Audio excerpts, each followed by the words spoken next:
Thomas the Tank Engine has worked his branch line for many years and knows it very well.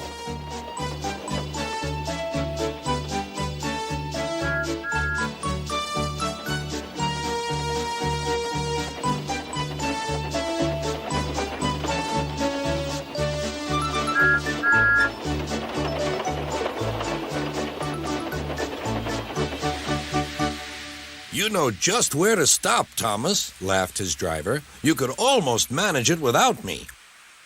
Thomas had become conceited. He didn't realize his driver was joking. Later, he boasted to the others. Driver says I don't need him now.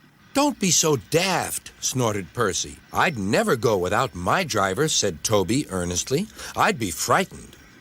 Huh! Boasted Thomas. I'm not scared. You'd never dare. I would then. You'll see. The next morning, the firelighter came.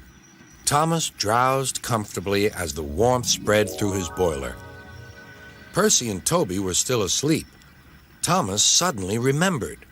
Silly stick in the muds, he chuckled. I'll show them. Driver said I could manage without him. I'll just go out and then I'll stop and whoosh! That'll make them jump. Thomas thought he was being clever, but really he was only moving because a careless cleaner had meddled with his controls. He soon found his mistake. He tried to whoosh, but he couldn't. He tried to stop, but he couldn't. He just kept rolling along. He didn't dare look at what was coming next. There was the station master's house. The station master was about to have breakfast. Horrors, cried Thomas, and shut his eyes. The house rocked, broken glass tinkled, plaster was everywhere. Thomas had collected a bush on his travels. He peered into the room through its leaves. He couldn't speak.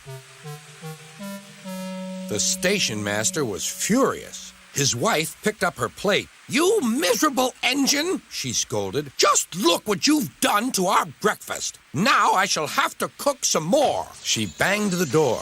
More plaster fell. This time it fell on Thomas. Thomas felt depressed. Workmen propped up the house with strong poles and laid rails through the garden. Then, the Scottish twin engines Donald and Douglas arrived.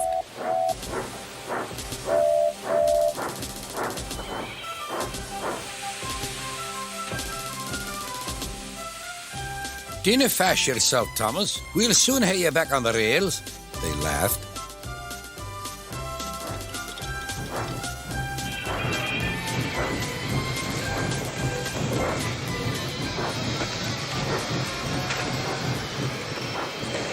Donald and Douglas, puffing hard, managed to haul Thomas back to safety.